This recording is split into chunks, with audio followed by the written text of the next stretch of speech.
दोस्तों नमस्कार। अमेरिका में अभी भारतीय स्टूडेंट के साथ क्या माहौल रहने वाला है, राष्ट्रपति डोनाल्ड ट्रंप इंडियन स्टूडेंट्स के साथ क्या सलूक करेंगे, क्या बर्ताव करेंगे, इसको लेकर स्टूडेंट्स के बहुत सारे सवाल थे। हरियाणा, पंजाब, उत्तराखंड, जम्मू कश्मीर, हिमाचल प्रदेश, उत्तर प्रदेश, राजस्थान, महाराष्ट्र, गुजरात तक के, मध्य प्रदेश तक के बच्चों के फ़ोन आ रहे थे कि वो अमेरिका पढ़ने के लिए जाना चाहते हैं, लेकिन वहाँ अब सरकार बदलने के बाद डोनाल्ड ट्रंप राष्ट्रपति बने हैं। कैसा मौके हैं वहाँ बच्चों के पास, वीज़ा लगेंगे नहीं लगेंगे, तो उसके बारे में आज फिर हमारे साथ doctor Jasvir Lohan America California से लाइव जुड़ रहे हैं और बहुत ही सीनियर कंसल्टेंट हैं। डॉक्टर जसवीर लोहान डॉक्टर भी हैं और पूरे विस्तार से डॉक्टर साहब ने पूरा सर्च किया है कि अमेरिका का क्या माहौल है। पूरी ग्राउंड रिपोर्ट आपको देंगे। करीब वीडियो लंबी रहेगी, 1 घंटे तक की वीडियो रह सकती है। आप आखिर तक पूरा वीडियो सुनेंगे तो अमेरिका की वर्तमान स्थिति के बारे में पूरी जानकारी आपको मिल जाएगी। स्टूडेंट्स के साथ क्या क्या रहने वाला है, कितने मौके वहाँ स्टूडेंट्स के पास होंगे, अमेरिका में जो इलीगल लोग हैं उनके ऊपर जो एक्शन लिया जा रहा है, किस देश के कितने इलीगल लोग वहाँ पर हैं। तो यानी कि आज की वीडियो का मेन फोकस तो रहेगा वहाँ इंडियन स्टूडेंट्स के पास क्या मौके हैं, क्या चांसेस हैं इसके ऊपर। लेकिन वहाँ वर्तमान के हालात क्या हैं मैक्सिको बॉर्डर पर और ग्राउंड पर, उसको भी आपको थोड़ी ग्राउंड रिपोर्ट से अवगत करवा देंगे।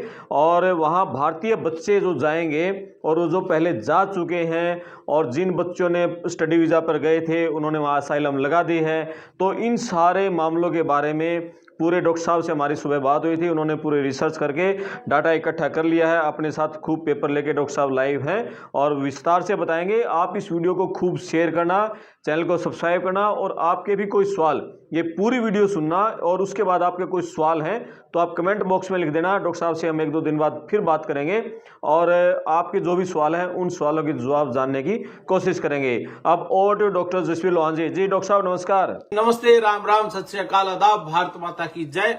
इंटरनेशनल स्टूडेंट्स के लिए अमेरिका में स्टडी वीजा पे जाने वाले बच्चों का भविष्य की बात करते हैं। दोस्तों अभी तो सबको पता लग ही गया होगा, एक बार रिकैप मैं फिर भी दे रहा हूं। 18,000 भारतीयों को आइडेंटिफाई किया गया कि ये 18,000 भारतीय यहां अमेरिका में इलीगली रह रहे हैं, जिनको डिपोर्टेशन मिली हुई है या जिसका कोई न कोई, जिसके ऊपर कोई चार्जेस हैं किसी तरह का भी, जिनको इंडिया ने भी उनको एक्सेप्ट करने की हामी भरी है कि इनको हम वापस ले लेंगे। तो हमारे विदेश मंत्रालय ने भी, हमारी सरकारों ने भी इसको वापस लेने की बात कही है कि 18,000 को तो हम भी मान रहे हैं। मतलब कहने की बात यह है, इन्होंने भी 18 निकाले हैं और हमने भी मान लिए। उसके बाद दूसरा यह कि भाई 1.4 करोड़ मतलब 1.5 करोड़ अनडॉक्यूमेंटेड इमिग्रेंट्स हैं। ये सब सीधे शब्दों में समझाने की कोशिश करता हूं। 1.5 करोड़ इलीगल इमिग्रेंट्स हैं, जिनमें 7,25,000 लोग जो हैं वो जिनको ऑलरेडी अनडॉक्यूमेंटेड इंडियंस हैं। इनमें से 7,25,000 जो कि मैक्सिको और अल साल्वाडोर के बाद तीसरे नंबर पे भारतीय आते हैं। 7,25,000 बड़ा नंबर है। इसमें पहले भी 2024 में भी 1,500 लोगों को डिपोर्ट किया गया था। ये है। दूसरा जो मेन चीजें हैं इसमें कि भाई ये वो लोग हैं जिनको मतलब 14 लाख लोग इनमें से ऐसे हैं जिनको ऑलरेडी डिपोर्टेशन ऑर्डर मिला हुआ है, लेकिन उन्होंने देश छोड़ा नहीं, और देश नहीं छोड़ा तो अब उनकी धरपकड़ चल रही है। पहली बात। दूसरा यह है कि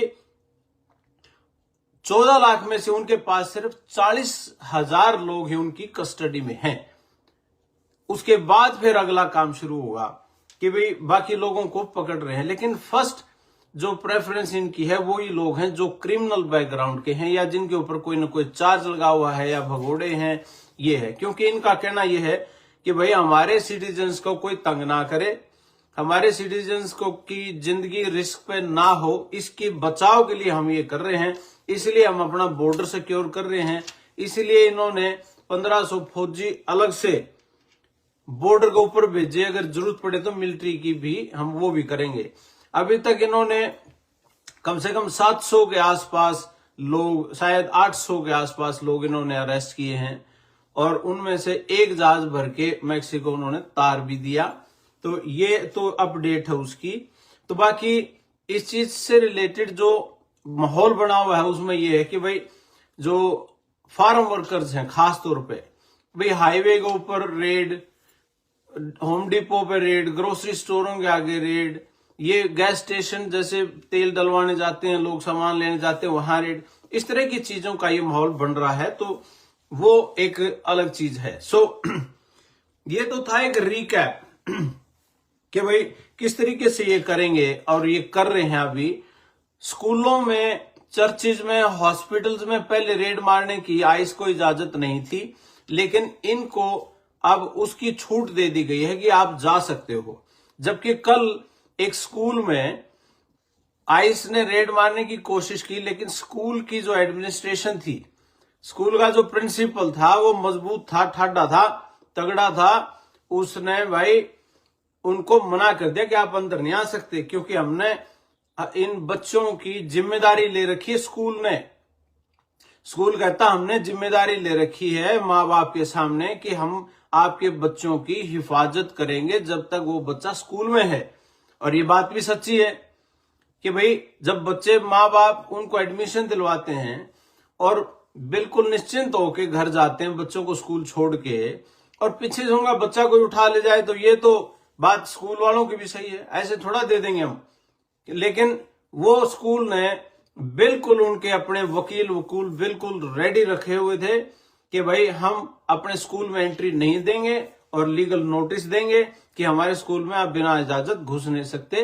तो ये स्कूल ने पहला स्टेप उठाया उनके खिलाफ और उनको स्कूल में घुसने नहीं दिया, ताकि वो किसी बच्चे को पूछताछ ले अंदर, हाँ भाई तू कौन है, कहां से आया है, तेरे कागज पत्र कहाँ है, तेरे माँ बाप कौन है, कहाँ रहते हो। इस चीज की उन्होंने धज्जियां उड़ा दी और बिल्कुल बच्चों को प्रोटेक्ट किया 100%। और ये एक स्कूल के लिए भी अच्छी बात थी, शायद मैं तो यही कहूंगा। तो दोस्तों ये तो थी एक रिकैप की चल क्या रहा है। वो बिल्कुल अपना काम कर रहे हैं और जोरों शोरों से वो कर रहे हैं इस चीज के लिए। लेकिन फिर मैं आपको बता दूं, जितने भारतीय खास तौर पे मेरी बात सुन रहे हैं, वो सभी अपने अपने वकीलों से अपने बारे में पर्सनल सलाह ले लें, ताकि किसी को कोई भ्रमित होने की जरूरत ना पड़े, कोई डरने की जरूरत ना पड़े। आपके पास अपने कागज पत्र हैं, आपके पास आपका वर्क परमिट है, तो आप काम पे जाइए, आपको कोई रोक टोक नहीं है। अपना कागज पत्र अपने पास रखिए, कहीं साइन करने से पहले अपने वकील से बात करिए, अपने वकील से बात करवाइए, ये आपका अधिकार भी है। बाकी उन लोगों को खास तौर पे डेफिनेटली भाई जिनके पास कुछ भी नहीं, अभी आए ही थे, बॉर्डर पे भी नहीं पकड़े गए, आए ही थे और आते ही इन्होंने ये भाई ना असाइलम का केस लगा हुआ है, भाई कोई कागज पत्र नहीं है, तो उनके लिए तो है डर की बात, पक्की बात है ये। बाकी थोड़ा सा स्ट्रिक्ट भी होगा। अब ये सारी चीजें करते करते भाई एक बात पक्की है, बॉर्डर तो कर दिया सील, उसमें तो कोई गुंजाइश लगती नहीं कहीं से भी बॉर्डर के लिए तो। और अंदर जो बैठे हैं कुछ लोग, उनको ये उठा के बाहर फेंक रहे हैं। तो अब कुछ कंट्रीज ऐसे भी हैं जिनको लेके ये अब बड़ा सख्त रवैया है, तो फिर यहां पे काम करेगा कौन, ये बड़ा सवाल है। और किन को ये अंदर आने देंगे, किन को ये रोक लगाएंगे, किन के लिए सख्त होंगे, किसके लिए ये थोड़े से नरम होंगे, पोलाइट होंगे, इस बात पे अब चर्चा करते हैं हम। और इस चीज में सबसे बड़ा सवाल आता है स्टूडेंट्स का, इंटरनेशनल स्टूडेंट्स, जो हमारे विद्यार्थी, हमारे बच्चे पढ़ने आते हैं अमेरिका के अंदर, उन लोगों की बात करना चाहता हूं मैं। भाई वो लोग, आप इसको प्लीज शेयर करते रहो ताकि सब तक ये जानकारी पहुंचे, क्योंकि बहुत माँ बाप के फोन आते हैं कि जी क्या होगा, बच्चे को क्या करें, भेजें ना भेजें, भाई अमेरिका में सुनने को आ रहा है जी ऐसा है, अमेरिका में ये होगा जी, वो होगा जी। मतलब बहुत अलग अलग तरह के अंदाजे लगाए जा रहे हैं, लेकिन सिर्फ अंदाजे नहीं, इसकी कैलकुलेटेड रिसर्च होनी चाहिए और पूरी तरीके से सोच विचार करके और पूरी नॉलेज लेके उसके बाद बात करनी चाहिए। और मैं ये कह रहा हूं जो चीजें मैं आपके साथ शेयर कर रहा हूं ये बिल्कुल सही है और आप उन तक ये बात पहुंचाइए। प्लीज आप इसको ज्यादा से ज्यादा शेयर करके हर उस व्यक्ति तक पहुंचाइए जिसका बच्चा +2 में पढ़ रहा है या BA कॉलेज में पढ़ रहा है, ताकि वो कहीं भ्रमित तो ना हो और बाद में आके कहें कि जी पता नहीं लगा तो फिर दिक्कत है। आज के जमाने में, सोशल मीडिया के जमाने में हर व्यक्ति के हाथ में फोन है, हर व्यक्ति पावरफुल है और वो पावर आप अपनी इस तरीके से जमाइए। क्योंकि देखिए हमारा काम यार इंटरनेशनल जो NGO है इसका काम लोगों में जागरूकता फैलाना है, लोगों के अंदर भय खत्म करना है, उन लोगों को एजुकेट करना है, उन लोगों को अच्छी डायरेक्शन देके सही दिशा में भेजना हमारा काम है। मैं यहाँ अमेरिका में बैठा जितने भी हमारे भाई हमारे यहाँ आए हुए हैं भारतीय, चाहे वो हरियाणा से है, पंजाब से है, कहीं और से है, चाहे साउथ इंडिया से है, हर जगह से कहीं से भी कोई किसी का फोन आता है। पिछले 1 हफ्ते से तो लगातार मैं इसी काम पे लगा हुआ हूं कि फोन उठा के उनको सही तरीके से गाइड करना, ताकि कोई बच्चा तनाव में आके कोई गलत कदम ना उठा ले। क्योंकि बहुत हादसे इस तरह के यहाँ हो रहे हैं और हमें बड़ा डर लगता है इन चीजों से। तो आप प्लीज इसको ज्यादा से ज्यादा लोगों तक पहुंचाने की कोशिश कीजिए। और अब मैं आता हूं असली मुद्दे पे। इंटरनेशनल स्टूडेंट्स के लिए अमेरिका में स्टडी वीजा पे जाने वाले बच्चों का भविष्य की बात करते हैं। देखिए दोस्तों, ये पहली बार ही होगा अमेरिका में ऐसा माहौल जो भारतीयों के पक्ष में है। और वो भारतीयों के पक्ष में क्यों है मैं ये भी आपको बता दूं। हर साल 1 लाख इंटरनेशनल स्टूडेंट्स ग्रेजुएट होते हैं, मतलब पढ़ाई पूरी कर जाते हैं। 1 लाख अमेरिका में इंटरनेशनल स्टूडेंट्स की मैं बात कर रहा हूं। पिछले साल 3,32,000 लोगों को वीजा दिया अमेरिका ने। 3,32,000 इंडियन स्टूडेंट्स, हमारे भारतीय बच्चों को अमेरिका में पढ़ाई करने के लिए 3,32,000 लोगों को इन्होंने वीजा दिया, जो कि पूरे वर्ल्ड में सबसे ज्यादा वीजा भारतीय बच्चों को मिले। अब हम चाइना से भी ऊपर, 2009 से लेके अब तक चाइनीज स्टूडेंट्स का कब्जा था, वो हमेशा सबसे ज्यादा वीजा उनको मिलते थे। पिछले 2 साल से भारतीय नंबर 1 पे हैं। अब सिलसिला क्वेश्चन माइंड में ये आ रहा है माँ बाप के, बच्चों के, कि आगे क्या होगा जी, ट्रंप आ गया। अब देखिए मैं आपको सिचुएशन बता दूं। 2020 में, मई 29, 2020 में जब ट्रंप की सरकार थी, उस दौरान इन्होंने बड़े ही तरीके से जो प्रीडोमिनेंटली मुस्लिम कंट्रीज थे उनको बैन कर दिया था उनके ऊपर। और अब भी मेरी कल यूनिवर्सिटीज के कुछ रिप्रेजेंटेटिव्स थे, कुछ डायरेक्टर्स थे, उन लोगों से मेरी बात हुई। उन लोगों से बड़ी लंबी खुल के चर्चा हमने की कि भाई क्या होगा और किस तरीके से, क्या हमारे बच्चों पे भी कोई गाज पड़ सकती है क्या। सभी ने बहुत हंस के जवाब दिया। कुछ लोग तो ये कहने लगे कि बोले कि जी आप लोगों के साथ थोड़ा कोई पंगा ले सकता है, क्योंकि आप लोग तो भाई एडमिनिस्ट्रेशन में बैठे हो। मतलब कहने का भाव ये था कि भाई ट्रंप की एडमिनिस्ट्रेशन में कई भारतीयों को जगह मिली है वहां काम करने की, और अच्छे ओहदे पे बैठ के, जैसे FBI का डायरेक्टर है, और भी कई, वाइस प्रेसिडेंट जो अमेरिका का है उसकी वाइफ भी भारतीय है, उषा।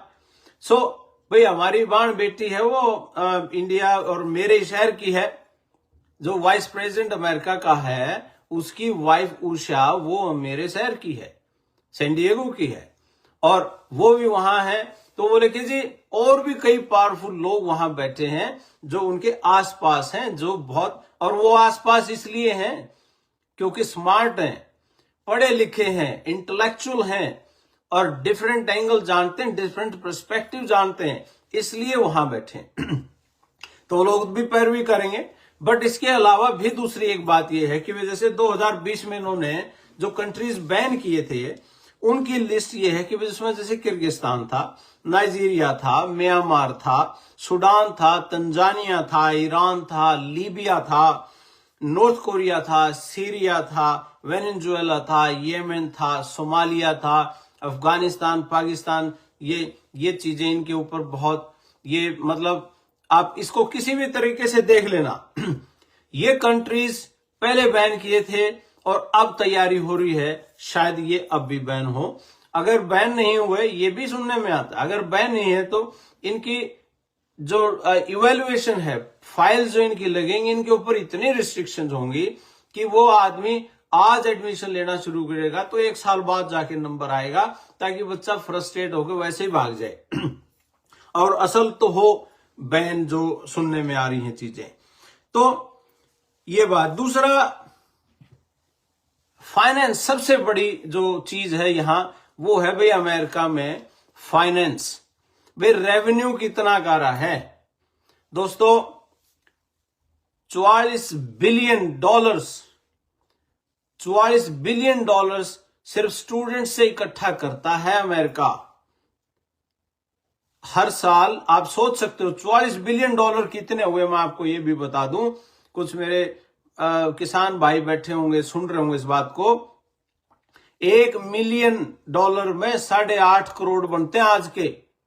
$1 मिलियन में 8.5 करोड़, और 1000 मिलियन का 1 बिलियन, तो सोच लो कितने हो गए। 1000 मिलियन का 1 बिलियन और 1000 बिलियन का 1 ट्रिलियन। जीरो खत्म हो जाएंगे, मतलब इतने हैं। और $44 बिलियन जो है वो अमेरिका स्टूडेंट से कलेक्ट करता है। इतना बड़ा रेवेन्यू है। और उसमें से 44 में से 12 बिलियन अकेले भारतीयों से, बहुत बड़ा नंबर है। तो फिर इसके बाद 2025 तक का इनका जो गोल था वो $7 ट्रिलियन का था। 1 ट्रिलियन में मैंने बताया भी 1000 बिलियन होते हैं, तो $7 ट्रिलियन का इनका टारगेट था भी स्टूडेंट्स वीजा का, और वो अब भी है। तो ऐसे में जब बाकी कंट्रीज ब्लॉक हुए और चाइना के साथ रिलेशन ठीक नहीं चल रहे हैं और वहां भी बहुत स्ट्रिक्ट है, और इवन चाइनीज स्टूडेंट्स खुद पीछे हट गए हैं कि भाई नहीं जा पाएंगे क्योंकि इंटरेस्ट लूज कर रहे हैं। अब पता नहीं, जो भी आप इसको कह लो, कि कोई ऐसी आपस में माहौल इस तरह का बना हुआ है कि वो अब लाइक नहीं करते, और इसलिए पिछले 2 सालों से छोड़ भी गए हैं। तो बचा कौन? बचे इंडियंस के लिए आज तक अमेरिका के अंदर इससे बड़ा मौका आ नहीं सकता जो आने वाला है। अगले सेशन में आप लोग देखोगे भारतीय स्टूडेंट्स की मौज होने वाली है अमेरिका में। उसका रीजन सिंपल है, क्योंकि माहौल इस तरह का है और यहां इतने रोजगार पैदा होने हैं, क्योंकि यहां से जो लोगों को डिपोर्ट करेंगे वो बाहर से बॉर्डर सील कर दिया, वहां से अंदर आने नहीं देना। और यहाँ के जो लोग हैं उन लोगों की जो हायर एजुकेशन में हमारे लोग ज्यादा हैं। हर चौथा बच्चा इंडियन है अमेरिका के अंदर इंटरनेशनल स्टूडेंट्स में। तो आप इन सारी चीजों को अगर देखें, एक रिपोर्ट में ओबामा ने भी ये बात बोली थी कि अगर अमेरिका खुद के engineer, doctors, IT professionals, computer science के जो प्रोफेशनल्स हैं, अगर ये पूरे करने लगे, खुद के ही हायर करने लगे, तो शायद इनको 6 साल लगेंगे खुद के लेने में। तो ऐसा अगर हो तो फिर 6 साल तो बहुत ज्यादा होते हैं। अमेरिका तो हर रात बदलता है, अमेरिका तो हर रात तरक्की करता है, हर रोज कोई ना कोई नई इनोवेशन, नई टेक्निक, नई टेक्नोलॉजी अमेरिका लेके आता है। और इनमें भी मैं आपको बताऊं, जो सबसे पॉपुलर डेस्टिनेशन इंडियन स्टूडेंट्स जो अमेरिका में आते हैं, तो उनके लिए सबसे ज्यादा इंटरनेशनल स्टूडेंट्स का बेस्ट नंबर 1 पे जो स्टेट है वो कैलिफोर्निया है। कैलिफोर्निया में सबसे ज्यादा स्टूडेंट्स आते हैं, जो कि 1,40,858 स्टूडेंट्स कैलिफोर्निया के लिए कैलिफोर्निया स्टेट में आए, और 1,35,000 न्यूयॉर्क स्टेट में आए, और मैसेच्यूसेट्स में 82,000 बच्चे आए, टेक्सास में 89,000 बच्चे आए, फ्लोरिडा में 12,555 बच्चे आए। ये इस तरीके से तो कैलिफोर्निया, न्यूयॉर्क नंबर 1 और 2 पे हैं। तो कैलिफोर्निया नंबर 1 स्टेट पे है। सो ये चीज अकेला कैलिफोर्निया सिर्फ अपने इंटरनेशनल स्टूडेंट से $6.5 बिलियन इकट्ठे कर रहा है। 6.5 बिलियन। मैं फिर आपको बता दूं, 1 मिलियन में 8.5 करोड़ है और 1000 मिलियन में कितने हो गए, आप फड़ा लियो भाई। और 1000 बिलियन का 1 ट्रिलियन है, तो आप ये अंदाजा लगा लो, $6.5 बिलियन कैलिफोर्निया ने अकेले इंटरनेशनल स्टूडेंट से लिया। इतना भारी बजट, इतने ज्यादा रुपए, क्योंकि इंटरनेशनल स्टूडेंट्स यहाँ के डोमेस्टिक स्टूडेंट से 2 गुना फीस देता है, डबल। तो इस करके इस चीज को ये करना बड़ा ही उनके लिए, ये मतलब ये यहाँ के रिसर्चर्स और यहाँ के प्रोफेसर लोगों की बात है। और जो इनकी आगे इनके जो एडवोकेसी ग्रुप्स हैं, इनके जो इमिग्रेशन के साथ काम करने वाले लोग हैं, जो सरकारों से सीधी बातचीत करने वाले लोग हैं, ये उनका एनालिसिस है कि भाई होगा क्या, इतना भारी ये चीज हो नहीं सकती, क्योंकि इनके यूनिवर्सिटीज और कॉलेजेस इंटरनेशनल स्टूडेंट्स पे बेस्ड हैं बहुत ज्यादा, और उनमें इंडियन नंबर 1 पे हैं। और दूसरा, माहौल इस तरह का तैयार हो रहा है कि इसके चलते मतलब बाकी कंट्रीज पे जिस तरह के रिलेशन उनके साथ हैं और जिस तरह की वो चीजें कर रहे हैं, उसके चलते भारतीयों की मौज होने वाली है, ये बात पक्का है। ये जरूर मैं एक बात बोलूंगा, अगर इंडियंस को कभी इन्होंने टारगेट किया कि भाई इंडियन स्टूडेंट्स के ऊपर इन्होंने निशाना साधा कि भाई ये नहीं आने चाहिए, उसका एक ही कारण होगा दोस्तों, और वो कारण है कि हमारे बच्चे अगर यहां आके पढ़ाई की बजाय पढ़ाई छोड़ के कोई और केस लगा लें, तो फिर भाई संभाविक है, सीधी बात है बिल्कुल, कि अगर कोई हमारे घर में आवे यूं कह के कि भाई पढ़ने जाना है, और वो पढ़ाई ना करके और पढ़ाई छोड़ के अपना कुछ और काम करने लग जाए, वो कॉलेज में यूनिवर्सिटी में जाए ही ना, तो फिर आप सोच सकते हो कि भाई कौन वीजा देगा और क्यों दे, क्यों वीजा दे अगर आप पढ़ाई नहीं कर रहे हो। तो ये तो कोई भी नहीं देगा, भारत भी नहीं देगा, जिस पर्पज के लिए आप आए हो। और ये तो मुझे कहने की जरूरत नहीं, अब जिस तरह का माहौल है भाई, वो जब लगना ही नहीं, वो केस क्वालिफाई होना ही नहीं, तो कोई बच्चा पढ़ाई नहीं छोड़ेगा। उसके लिए अब जो इंटरनेशनल स्टूडेंट्स के लिए जो पॉलिसी बनाएंगे, उसके लिए भी ये समझ में आ रहा है कि जिस बच्चे के ग्रेड्स बहुत अच्छे होंगे और प्रोफेशनल डिग्रीज में होगा, उन बच्चों के लिए ग्रीन कार्ड का रास्ता ओपन करने की बात इनकी जो चल रही है। ऐसे में तो मुझे नहीं लगता भाई कोई किसी और का नंबर आने वाला है, जिसमें तो डेफिनेटली जब नंबर 1 पे हम हैं ही, तो हम तो हैं ही 1 नंबर पे भाई, इसमें कोई शक नहीं है। तो ये चीजें जरूरी हैं, आप इस बात को समझ लेना। और मैं बता दूं, इंटरनेशनल स्टूडेंट्स को लेने के लिए क्यों ज्यादा जरूरी है, क्योंकि America is known for its global business and management and technology leader. US is known for its global business and technology leader, and they have to bring the diversity in technology, diversity in research, innovation. ये इनके पास ये सारी चीजें इसीलिए आती हैं क्योंकि they have the diversity in student community, and the diversity among the student community means they have a different perspective, they have a different ideology. If students coming from all over the world in US and studying here, they bring the prosperity, they bring the diversity, they bring the new ideas and technologies. They matches the market demand, they matches the changing pattern of the world. This is how the America is great for. This is why the people are really smart. People got the chance to work here independently because they give the environment for that. So ये important इसलिए है दोस्तों, क्योंकि इनको इसलिए ये जरूरी है एक्सेस देना, क्योंकि ये स्पेशलाइज स्किल्स, हर कंट्री की एक स्पेशलाइज स्किल है। तो ये सारी चीजें, they will find a better talent which is not available domestically. Domestic market में, इनके लोकल मार्केट के अंदर वो चीजें अवेलेबल नहीं है, इसलिए बाहर से लेनी पड़ती हैं। तो वो लेंगे ये क्योंकि जरूरी है।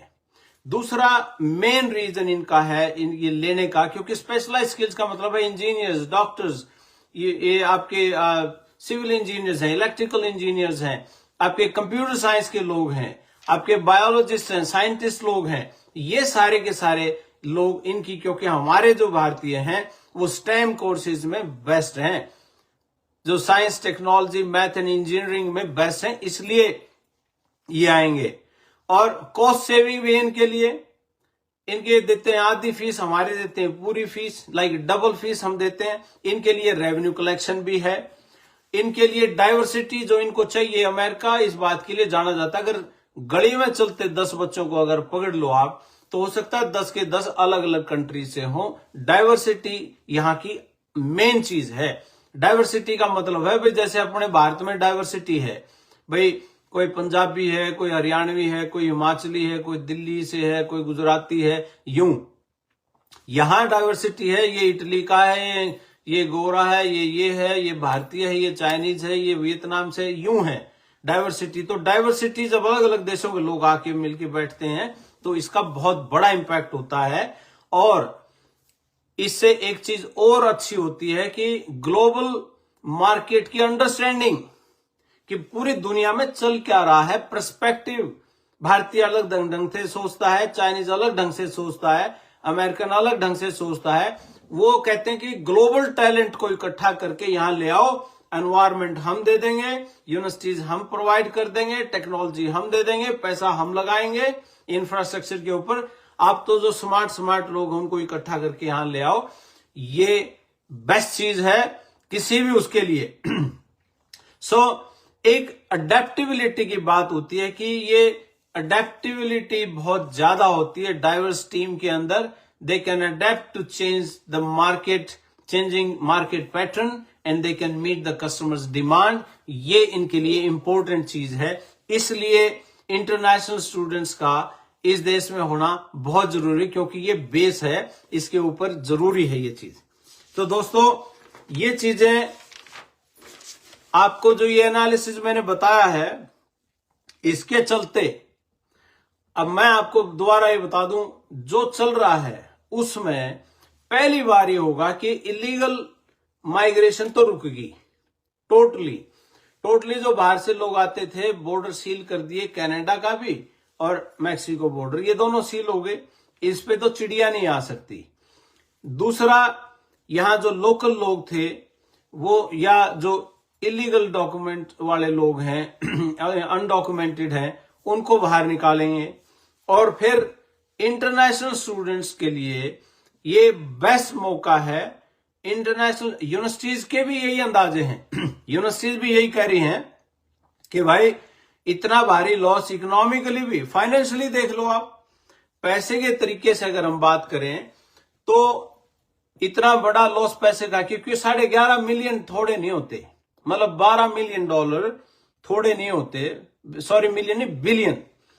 इतना पैसा सिर्फ भारतीयों से कलेक्ट करना, और खासतौर पे 2 बड़ी स्टेट कैलिफोर्निया और न्यूयॉर्क, जिनमें सबसे ज्यादा भारतीय हैं, उनको खुद को मतलब $6.5 बिलियन का अकेला इसी से ये नहीं हो पाएगा।